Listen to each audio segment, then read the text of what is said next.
is Bean to Barstool, a podcast that looks at the intersections of craft beer and craft chocolate.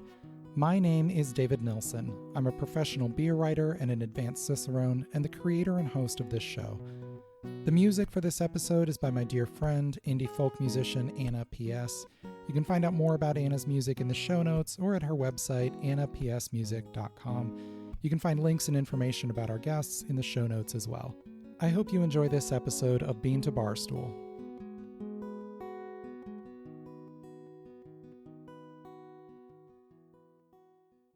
Hey everyone, this is David. Thanks for listening to the Bean to Barstool podcast. Enjoy. I miss tap rooms. I miss chocolate shops.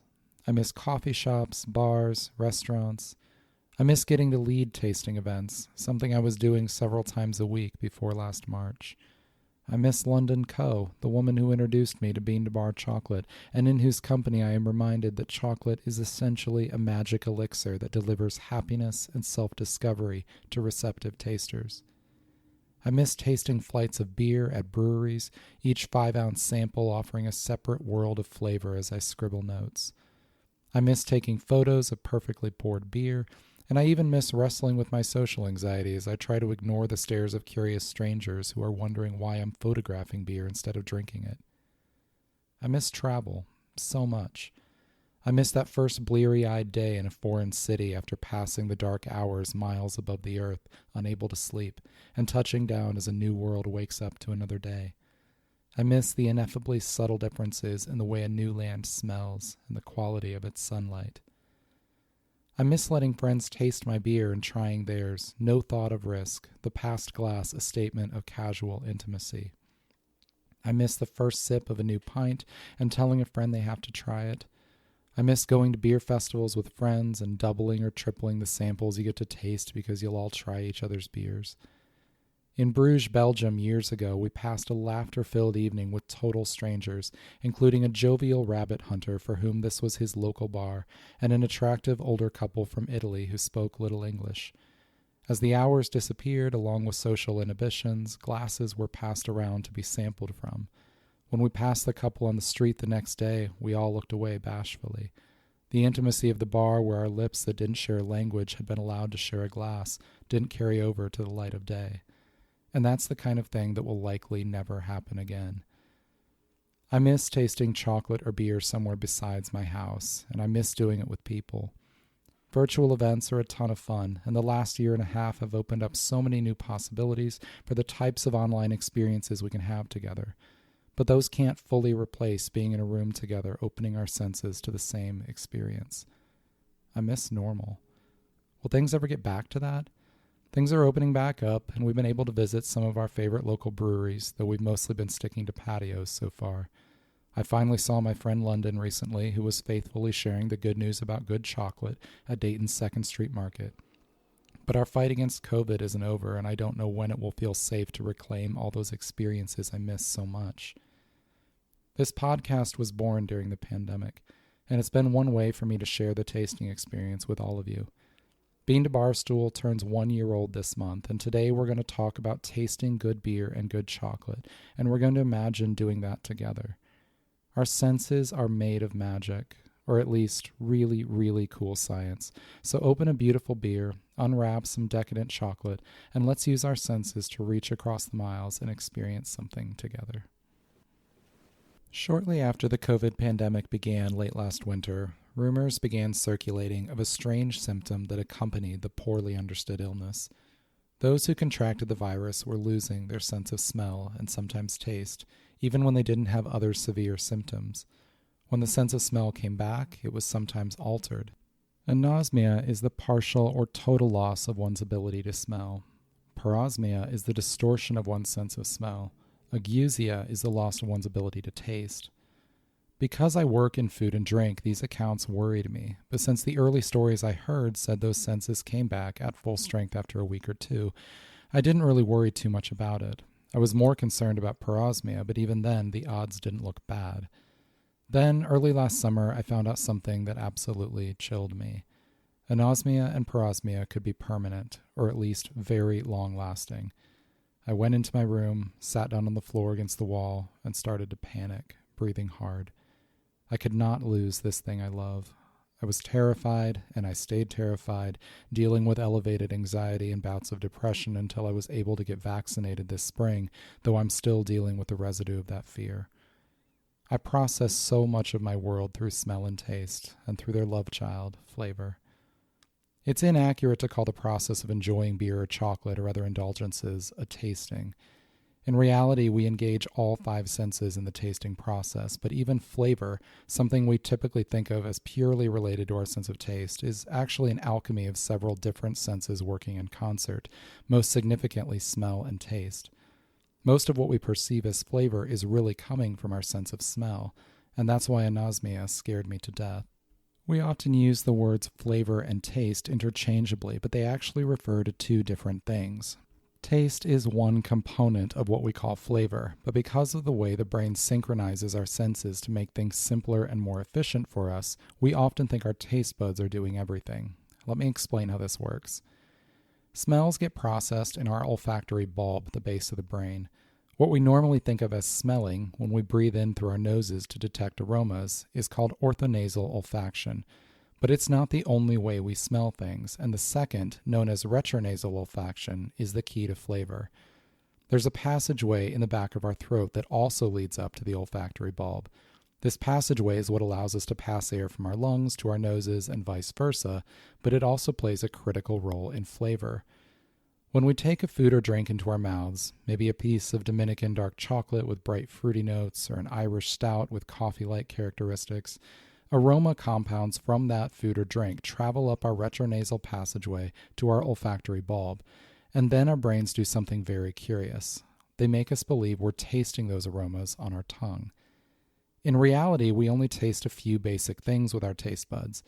We have identified taste receptors for sweet, salty, sour, bitter, and umami, or savory, and scientists are becoming more certain we have the ability to taste fat as well. There might be a few more we haven't yet identified, but regardless, our sense of taste is a lot more limited than we normally think.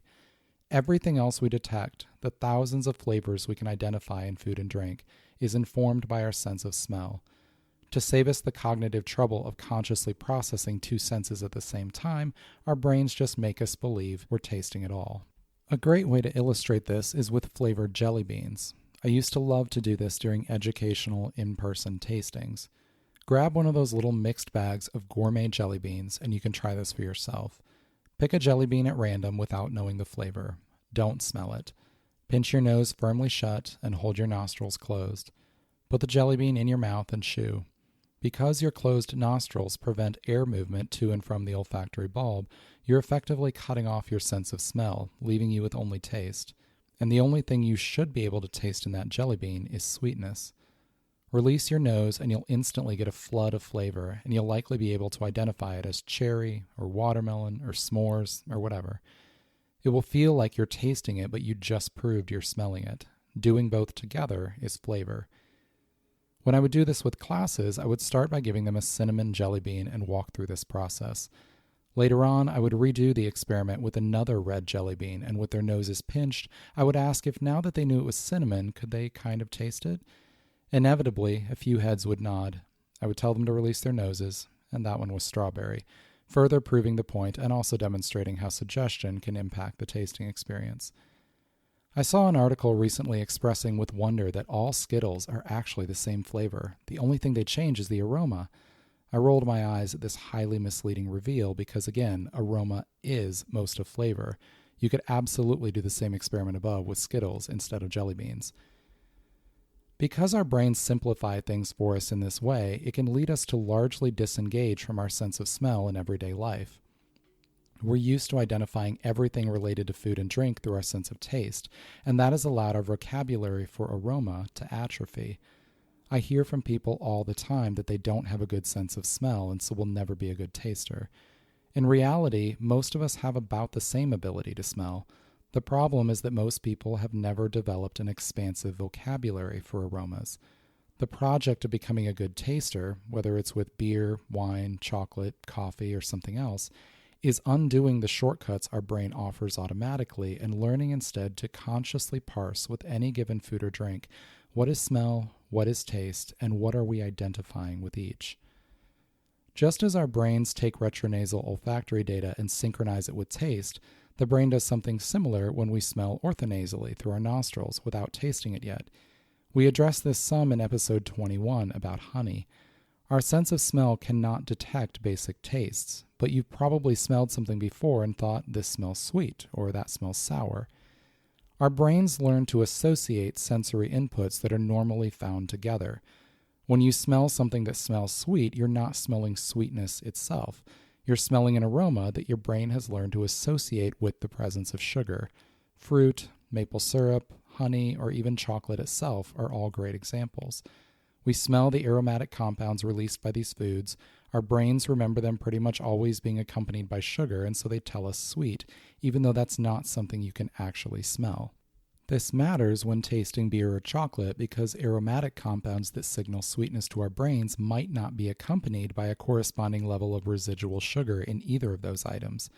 Many hops give off tropical fruit aromas, so beers that feature these will smell sweet because we're used to associating these aromas with the presence of fructose, fruit sugar. In this case, though, these aromas are coming from hop essential oils, and the beer might actually be quite dry on the tongue. Chocolate is already something we've been conditioned to associate with sweetness from childhood candy, so evaluating how sweet a craft chocolate actually is can be tricky. In both cases, tasters have to train themselves to pay attention to the actual sweetness level of the beer or chocolate rather than what their sense of smell is helpfully trying to shortcut for them. One way to do this is to pinch your nose shut before tasting a beer or piece of chocolate for the first time. Your sense of smell will be muted, and you'll only get information from your taste buds. Once you've done this for a few seconds to determine the sweetness level, you can release your nose and get a flood of aromatic information. This applies to your other basic tastes as well, though sweetness is the most common to find this interfering with. A great illustration of this is found in vanilla and cinnamon, two spices that are normally used in desserts here in North America. Neither spice is sweet at all, but when we smell something in which one or both of these spices are dominant aromas, we are conditioned to perceive them as sweet because we're used to tasting them in desserts. In many other global cuisines, however, these spices are commonly found in savory or even spicy dishes. Depending on one's cultural and culinary background, the brain might have completely different connotations conditioned in as a shortcut, and sharing and discussing these together with people from different backgrounds during the tasting experience can help us learn more about our own sensory systems and our unique cultural stories. We'll be right back. Hey everyone, Final Gravity Issue 5 is now available in the shop on beantobarstool.com.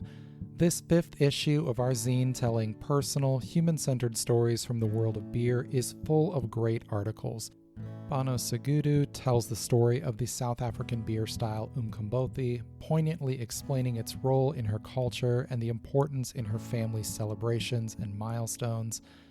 Maria Krugliak writes about discovering the Portuguese half pint after moving to Portugal during the COVID-19 pandemic. Amanda Bruns and Obakeng Malope discuss the water spirit Mamuhaswa and the collaboration beer they brewed in her honor. These and numerous other stories fill the 56 pages of this zine. We've expanded it and added a few features for this issue. It's full color, full of lots of beautiful photography and art.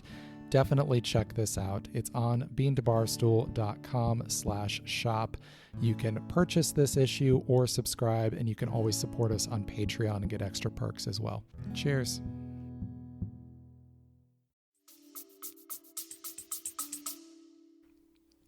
This can work in the opposite way, too. The absence of a basic taste can make an associated aroma feel fake or thin. I talked with a brewer recently who had tried to brew a strawberry beer. Because only a portion of the recipe was strawberries, the beer smelled like strawberries, but on the palate, the strawberry flavor was very thin. They added a touch of acidity to the beer to simulate the subtle tartness of a strawberry, and suddenly the strawberry flavor popped into focus, and people felt it tasted more authentic. So, that's how flavor works. Without our sense of smell, it's a very flat world of basic tastes. And without even those, we're like sensory ghosts, haunted by foods and drinks we can't experience at all. With the onset of COVID last year, that's what scared me to death. I have friends who have lost their senses of smell to COVID and described eating anything as being like chewing on air or styrofoam. One friend is only now beginning to regain her sense of smell 11 months later. I was probably destined to care about the sensory world since childhood, when my curiosity over how things tasted led to my parents keeping the number for poison control taped above the phone. As a toddler, I was known to eat random wild plants, and once, while painting the trim on our house trailer, my mom looked down to find me seated at the bottom of the ladder, sucking on a paint-laden paintbrush. My tastes have refined a bit since then, but my curiosity for flavor has only grown. I've mentioned previously that I had a very strange religious childhood, one I only began to process and awaken from as an adult. My beliefs dissipated in the wild wind of the adult world, and they left behind a lot of baggage and an empty space that had once been filled with meaning and what had amounted to a belief in magic.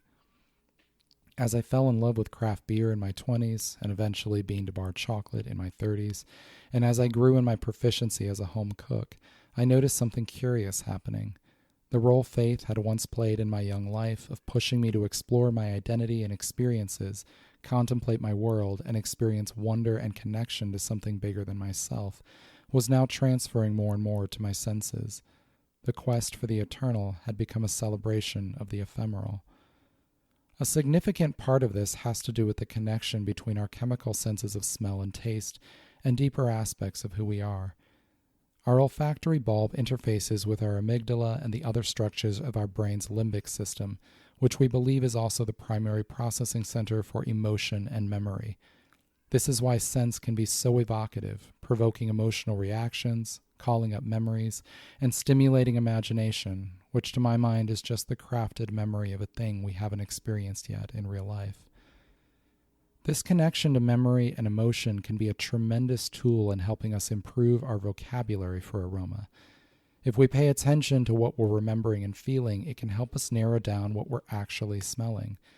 And remember, when I say smelling, I'm referring not just to breathing in an odor through our noses, but also to the flavor experience when we're tasting, as our olfactory system layers color after color over the textured canvas of our basic tastes. Make careful note of the first images or feelings you experience when smelling or tasting a beer or chocolate, and see if there's a clue hidden in them for where you've smelled or tasted that thing before. For me, that connection to emotion, memory, and imagination has helped to fill, or at least cushion, the void left behind from the religious indoctrination of my childhood. I spent a lot of years believing in angels and demons, prayer and prophecy, celestial realms and earthly rituals, and while those years did a lot of psychological and emotional damage, the sense of wonder they contained did at least lend a purpose and profundity to the everyday. I didn't miss religion when I left it, but I did miss that sense of the magical and the eternal. I said earlier our senses are made of magic, and while I don't believe that's literally true, I do believe our senses can be conduits of wonder, transporting us to places we've been before and places we've only dreamed of, connecting us to past versions of ourselves and to the people around us. Back just before the holidays, I had my sister, Shan, on the podcast, and we talked about this very thing. She talked about how the experience of sharing food and drink with other people is a type of communion, and she said it is at those moments that the veil is thin, the veil between us as individuals, and the veil between the human realm and the mystery that exists beyond us, whatever it contains. When we taste beer or chocolate or another indulgence with other people, it can be a very intimate and even vulnerable experience, as we invite them into our own memories and stories and enter theirs. All of this, is why I take the tasting experience so seriously, and why I talk about flavor the way I do. Sometimes, often actually, it's fun to just enjoy a few beers with friends and not really fuss over it, or snag a piece of chocolate from your stash in the middle of the day and enjoy the rush of endorphins without overthinking it. But I hold as sacred the times I quiet my mind and afford myself the space to explore what a beer or chocolate is saying to me, or pick apart those flavors with another person or a group of people. This experience can make us feel very self-conscious. It can run perpendicular to the rapid pace and practical focus of our daily lives. It can feel like we're being pretentious and sticking our pinkies way up in the air. I don't want that. I don't mean to make the experience of beer and chocolate stuffy or loaded down with a bloated sense of duty. It should be fun. It should always be fun, and it should be fun for everyone involved. Taking the experience of our senses seriously does not mean we strangle the enjoyment from eating and drinking. It merely means that we acknowledge all the parts of ourselves and others that are engaged by the tasting process, parts we are often bashful to recognize. We feel things when we taste. We remember things. We imagine things. We know some things and don't know other things. All of that is okay, and giving voice to those different components can make us better tasters and can allow our senses to give us a fuller sense of ourselves and a better understanding of those around us. We talked way back in episode 2 of Bean to Barstool about how the craft chocolate world as a whole seems more willing to engage in this holistic approach to tasting and the more fanciful sensory language that emerges from that than craft beer. Some of that, as pointed out by J.L. Skeffington of French Bard Chocolates and chocolate writer Megan Giller in that episode, stems from the fact that chocolate is something we begin enjoying as children, and even once we reach adulthood, chocolate perpetuates that childlike sense of wonder when we taste it. While we obviously can't drink beer as children, I do try to lean into that sense of wonder when I'm tasting beer as well. That's what Bean to Barstool was born from. I wrote in the welcome post for this podcast that you could think of it as a dream journal written in the complex alphabet of beer and the eloquent vocabulary of chocolate. And I knew there would be listeners who would immediately resonate with that, and some who would be potentially put off by it. I opened the very first episode last August with a poetic description of tasting Herodine Gou's 1882 Black Label in a bar in Belgium, and I painted a very flowery sensory picture of the agrarian scene the beer brought up to mind for me, layered over a lovely song by my friend Anna. I launched the podcast that way knowing that would be a big ask for some listeners because I wanted to establish the way we were going to talk about flavor here. If talking about your feelings and sharing memories and exploring your imagination when you're tasting a beer or chocolate wasn't your thing, Bean to Barstool probably wasn't going to be either. There is a major caveat to all that, though, and it has to do with the harmful way flavor language has been used as a gatekeeping tactic within beer and most other artisan foods and drinks to maintain a Eurocentric sensory vocabulary. Way back in that first episode, when I used all that agrarian language to describe the flavor of a sour beer, I went on to talk about coming to the realization that that language was anything but universal. Sensory references that were second nature to me could be mysteries to someone from a different background, and in turn their references might be wholly new to me. We heard from chocolate educator London Coe, who shared that tasting with someone from a different background can challenge our assumptions about our own experiences being universal. Later, in episode 16, we heard from Dr. J. Nicole Jackson Beckham, who explained how the tone and intent of tasting experiences, particularly in educational settings, can be shifted to allow for everyone present to share their impressions and experiences, leading to a broader sensory vocabulary for everyone. When everyone is allowed a voice in the tasting process, we can learn from each other, rather than having a single voice, usually a white male, determining that flavor lexicon for everyone present. I've heard some suggest that the answer to this problem of Eurocentric language excluding people of different backgrounds from getting into beer, wine, chocolate, or other foods and drinks is to flatten the language. Eliminate hyper-specific descriptions altogether, and you'll eliminate the snobbery and exclusion. And I don't think that's the answer. I think it's quite the opposite. I think what has to change is the posture and tone of the individual who is offering their own specific tasting notes. If we can change that posture from one of condescension and assumed supremacy to one of invitation and curiosity, that specific language, freely exchanged, can serve as a tool of empathy, helping us understand our fellow human beings and experience their stories through their sensory memories. Please keep being specific with your sensory descriptions, but do so from a position of humble offering and as an invitation to those around you to do the same. The answer isn't a flattened sensory language, but an invitation to taste together and to listen with curiosity and empathy. The answer is a far more robust sensory language than we can yet imagine. So let's talk about how to taste. One of my favorite things about leading educational beer events is walking people through how to slow down and appreciate a beer with all of our senses, and the same should of course be done with chocolate. While a few specific details will change, these steps apply to basically any food or drink you want to taste in a deeper way. Again, this isn't how we always need to enjoy our beer or chocolate. Sometimes it's fun not to overthink it too much. but this is how I taste when I am seeking a deeper appreciation of a particular beer or chocolate. The first way those of us with eyesight will interact with our beer or chocolate is with our sense of vision. We drink and eat with our eyes first. Part of this is about anticipation. Seeing an attractively poured glass of beer or a glossy piece of chocolate in front of us primes our brains for the flavors we're about to enjoy, and studies have been done showing that the visual attractiveness of a food or drink will actually impact how positively we review the flavors of that dish. Beyond anticipation, though, I think it's important to visually appreciate our beer and chocolate for its own sake, as its own worthy step in our overall sensory enjoyment of that creation. This often begins before we even see the beer or chocolate itself. If you've purchased a can or bottle of beer rather than a glass of beer in a bar or tap room, your appreciation begins with the artwork of that package, just as it does with the wrapper of the chocolate bar. I've heard people apologetically confessing that they sometimes buy wine because of the label art, and I don't think there's anything to apologize for there.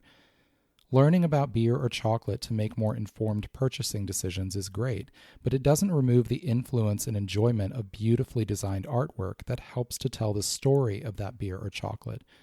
There is a lot of terrible beer label art out there, and there are also countless breweries who are using the labels of their cans and bottles as canvases to better convey the liquid creativity inside the package to the eyes of consumers. Some of these are playful and bizarre, some are elaborate and beautiful, some are simple and clean. But when a brewery understands their own brand and story and partners with the right artist, these labels can deepen our appreciation of what's inside the bottle or can before we ever taste it. Craft chocolate, in my experience, has avoided most of the unfortunate pitfalls of bad beer label artwork, and I'm continually amazed by the beauty of bean-to-bar chocolate wrappers with creative physical formats and beautiful designs and textures. If you want to hear from a designer who has worked both on beer labels and chocolate labels, you can listen to episode 18, in which I interviewed Nana Goldbeck, who designs the beer labels for Lervig beer and recently did a wrapper for Choco by Carina, both in Norway. Once the bottle or can is opened and poured, or the beer has been delivered to you at the bar or tap room, the visual enjoyment of the beer itself begins. There are a few different things to appreciate here, and the first can be the glassware itself. While perhaps too much has been made of the specific sensory qualities imparted by different glasses, there is a lot of tradition behind different styles of beer being served in different glasses, and many of these are truly beautiful. But, of course, it's the beer in the glass that is most alluring. We'll be right back. Hey everyone, my book on pairing craft beer and craft chocolate is available now on Amazon and on the Bean to Barstool shop. Pairing Beer and Chocolate, a guide to bringing the flavors of craft beer and craft chocolate together, is out now. This paperback book explains the process of pairing beer and chocolate, includes a guide to hosting a pairing at home, walks through dozens of beer styles to provide style-by-style pairing guidance, and gives room for taking your own pairing notes along the way. This is the only book on pairing beer and chocolate available. Grab your copy now at the link in the show notes or on Amazon. If you manage a tap room, bookstore, chocolate shop, or cafe and want to stock the book, get in touch about our easy wholesale process. Beer and chocolate belong together, and this book is your guide to getting the most out of every pairing.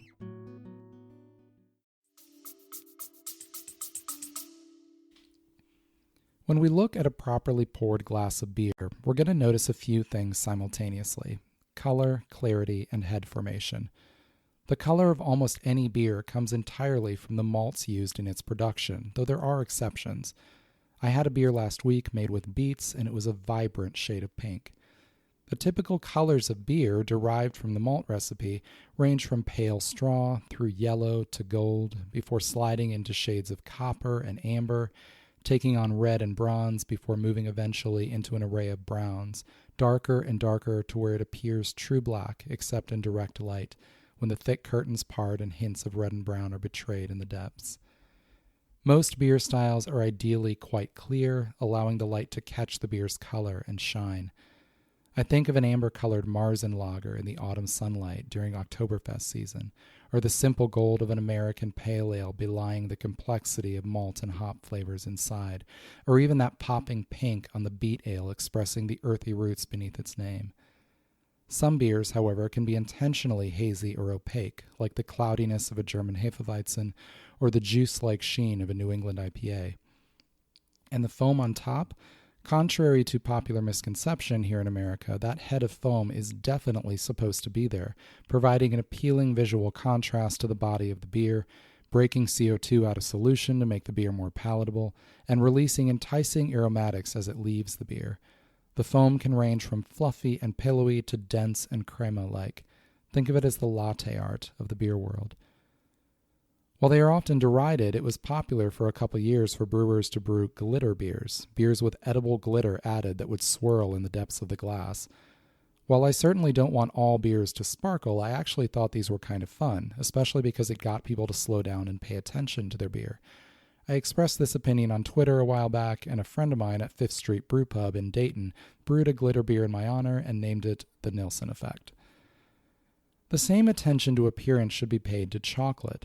Those creative and often delicate wrappers I mentioned a bit ago lead to something of a ritual when it comes to opening a new chocolate bar, as the wrapper is carefully undone, sometimes a shining foil is peeled back, and the bar itself is extricated from its cocoon. There are so many things to pay attention to here, and I love the surprise of what a given maker's bar will look like when I open it for the first time. What color and texture will its surfaces have? What shape and mold has the maker chosen? If there are inclusions, how are they incorporated? The color of most chocolates will be determined by the specific beans used, their roast level, and the overall percentage of cacao used in the bar. These offer a richly toned range of browns in most cases, though white chocolate, made without cacao solids, will be shades of cream. Of course, depending on the inclusion ingredients used, a chocolate bar can be nearly any color, and I've seen bars that are yellow, blue, green, pink, and a rainbow of other hues. Some makers even use these color gradients to tell the story of the bar. Mission Chocolate in Brazil makes a bar called Two Rivers, in which the two halves of the bar are two markedly different shades of brown, divided by an undulating center line. The bar is named for the meeting of Rio Negro and Rio Solimões rivers in Brazil, where the dark, iron-colored waters of the Negro meet the sandy-toned currents of the Solimões, which gets referred to as the Amazon after this meeting of the waters. The two origins of cacao used in the bar help to visually tell the story of where the bar came from. The mold and shape of the bar are fascinating aspects of its appearance as well. There are a number of attractive and popular mold options used by multiple makers, but some makers opt to design their own unique mold, and these can lead to a bar so beautiful I almost feel bad breaking it apart to taste it. I'm thinking of Naive's unicycling character imprinted on a cloud-shaped bar, or the topography of Stockholm and the Swedish archipelago embossed on the bars from Tales, or of course the French Broad River traced along the bars from French Broad chocolates. If the bar has inclusion ingredients added, the way they're incorporated will affect the appearance of the bar as well. Some are ground and impact color but nothing else. Some affect texture and ripple the surface of the bar, while some are pressed directly into the surface of the chocolate, announcing their presence and building anticipation for their flavors. I haven't mentioned the serving dish for chocolate because I haven't really landed on one for myself and don't always use one, but I like the idea of developing a ritual of expectation around a particular small dish. If you have a serving dish for chocolate, even if it's just for serving it to yourself, I'd love to see and hear about what you use. After giving visual attention to our beer and chocolate, we move on to our sense of smell by way of orthonasal olfaction. When evaluating a beer for the purposes of judging for a competition or sitting for a tasting exam for a certification, there are a number of different specific sniffing techniques for coaxing all available aromatic information from the beer. They're not all necessary for a more hedonistic sensory experience, though. The important thing is to slow down and smell your beer.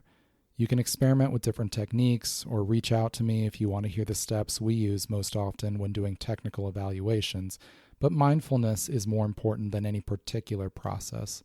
I often close my eyes for this, quiet my mind, and then see what my nose can tell me about the malt, hops, yeast, and potential additional ingredients in the beer.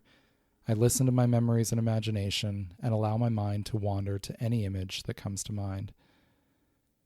I do the same when I'm smelling chocolate, though I do find more of the aroma in chocolate to be locked up in that solid bar than in the effervescent liquid of beer. Still, a patient approach will coax aromas from the bar, and lightly rubbing the chocolate with a thumb to warm it will volatilize more of the aromatics as well. I mentioned earlier that the project of becoming a better taster is really about being able to connect what you're smelling and tasting to specific language. Pretty much everyone's nose can detect the aroma molecules released by a strawberry, but only someone who has smelled a strawberry before in real life and can remember the word will identify it when they smell it again. If someone hasn't smelled a strawberry before, the smell might remind them of something else familiar to them, and they might describe it in those related terms. Being able to come up with these descriptive terms can take time. If you feel like you're bad at this, be patient with yourself. You aren't bad at it, you just need practice to learn to employ descriptive language. Don't try to get too specific too quickly. When I'm struggling to identify a smell in a beer or chocolate, I find it useful to start with broad terms. Is it fruity? If so, what family of fruits? Citrus? Great. What kind of citrus? Orange, lemon, grapefruit, etc.? Don't put pressure on yourself to come up with something like overripe mandarin orange pith immediately. Go slowly. Remember, beer and chocolate are fun and delicious, that it's a delight to be tasting these things, and whether you find that perfect word or not is not the point. The point is you're paying attention, that you're awake to your senses. Finally, we get to taste our beer or chocolate, and here we actually employ 3 senses at once: smell, taste, and touch. I've already explained how smell and taste interact, and if you want to measure the level of a basic taste like sweet or sour in one of these samples without aroma interfering, you can use the pinched nose trick when you first put it in your mouth. While you're allowing the beer or chocolate's flavor to sink in and permeate your mouth and brain, and heart, let's be honest, take note of what your sense of touch is experiencing as well. This is what we refer to as mouthfeel. With beer, this means noticing things like temperature, carbonation level, weight, texture, and alcohol warmth. The carbonation level of the beer can impact whether the beer feels creamy, prickly, effervescent, still, etc.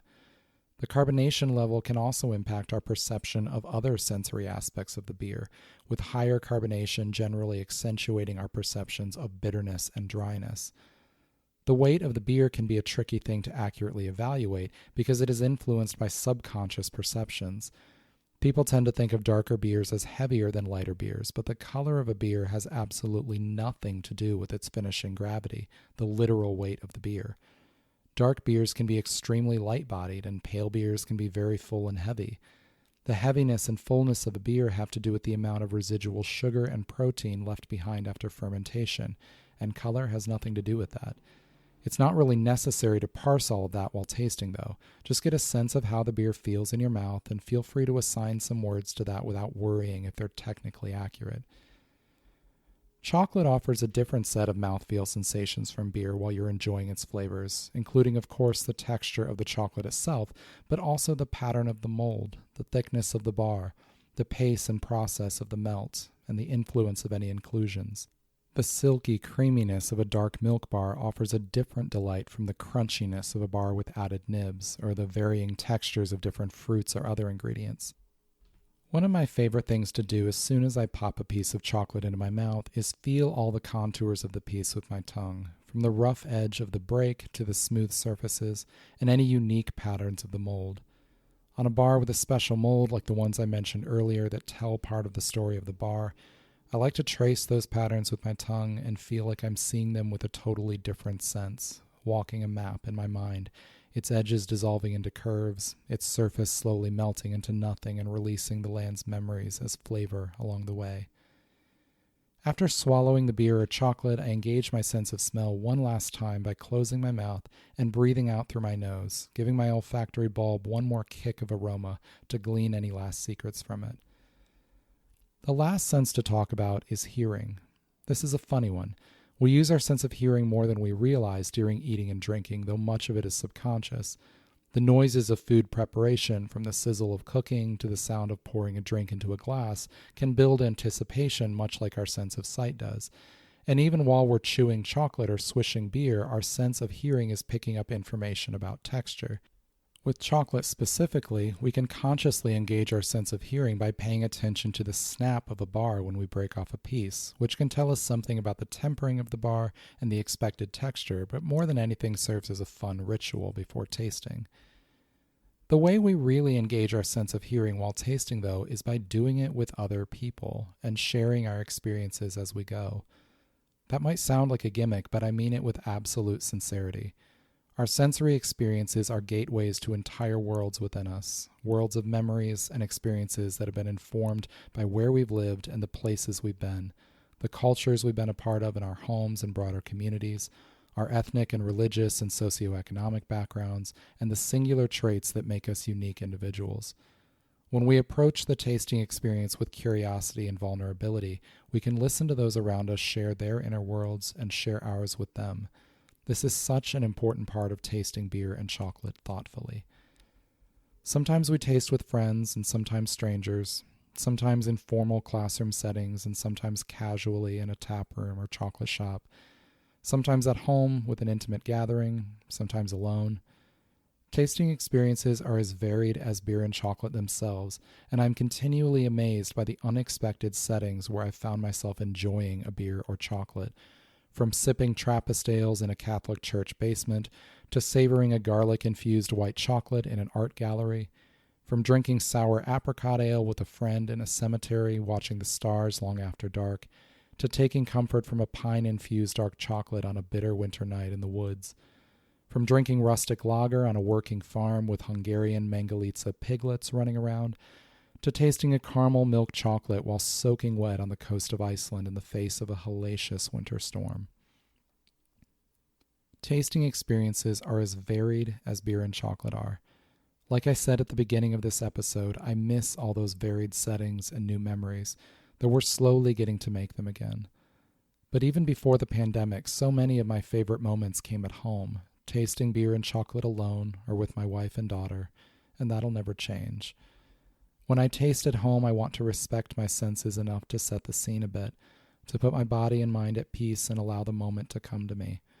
No, I'm not immune to grabbing a piece of chocolate while I'm in the middle of the workday typing away on my laptop, but I try to carve out times to take things slower as well. I like to make sure there's good music on, that the lighting is pleasing, and that I'm seated comfortably. I'll take a few seconds to calm and center and then begin tasting. Like I said earlier, I don't mean to make this sound rigid or dry, but a small amount of effort to quiet the world and our minds for a short time will help us tap into what our senses can do. I recently read a chocolate writer saying she changes her diet in the days before a review tasting, and while I admire her commitment, I don't think that's necessary or realistic for most of us. Our sensory experiences exist in the real world where our bodies live and work and rest. And while we should put them in a place to best enjoy our indulgences, we don't need to be ascetic. Don't do a beer or chocolate tasting right after a meal, but otherwise, you should be fine. It's important to remember, too, that we are changing instruments. The time of day, our health, our mood, our general nutrition level, how hungry or thirsty we are, and many other factors influence our senses, so you'll never be the exact same taster twice. If you taste a beer or chocolate you've had before and it tastes slightly different than you remember, it might actually be you who is slightly different, coming to those flavors in a different frame of mind. One of the things I found fascinating is how my memories of flavor can subtly shift as well. Our memories aren't nearly as immutable as we think, and this applies to our sensory memories too. There's a novelist and film writer named Nicholas Rhombus who has written about what he calls the gift of misremembering. He was writing specifically about films he had seen that had a major impact on him, but that he had only had the chance to see once, and he said, "The curse of our times may be that it's now impossible to forget. The books and films and TV shows we loved hang around, it seems, forever, denying us the foggy pleasure of misremembering them. High-definition memory, the tyranny of the past collapsing in and in and in on the present." Something like this can happen with our tasting experiences too. We taste a beer or chocolate when the moment is just right, when we are just right, and the flavors bloom in our minds and we remember them as inviolable entities. But the pleasure of the memory can elevate and distort those flavors in dazzling ways. Later, we might get the chance to taste that beer or chocolate again, and it's still good, but it's not exactly what we remembered. It can't match that golden memory. Short of a production flaw, it isn't the beer or chocolate that changed. It's us. It's our shifting senses and our malleable memories. Memories that are a gift so long as we don't enforce them onto our present sensory experiences. Every time we taste something, we are tasting it in a way for the first time. The memory of the last time is something else. That is also how we learn to like things we previously not enjoyed. The process of acquiring a taste isn't about telling yourself you like something you hate. It's about curiosity, desire, growth, and the layering of positive experiences. We're beginning to re-enter the world, and I have hopes that we might return to normal life someday, though I don't know when yet. We'll make new memories, taste new things, see places we've never seen before, and maybe even enjoy some beer and chocolate in each other's company. I can't wait till that can happen. In the meantime, I'll be here sharing my tasting experiences with you and helping to tell the stories of great brewers and chocolate makers. Please share with me your own stories, the beers and chocolates that have dazzled you recently. I love hearing those reflections. Taste broadly. Taste and smell everything you can. Buy fruits you've never had at the market, smell spices, sniff flowers, order foods or drinks you haven't had before. Take notes, talk to the people around you, listen to their stories and memories, lean into your own. Play with language. The words are there. Finding them isn't the most important thing about the tasting experience. Searching for them and what you discover about yourself along the way is. In the next episode of Bean to Barstool, we'll talk about beer and chocolate pairings and explore some of my favorite pairings from the last year. I hope you enjoyed this episode of Bean to Barstool.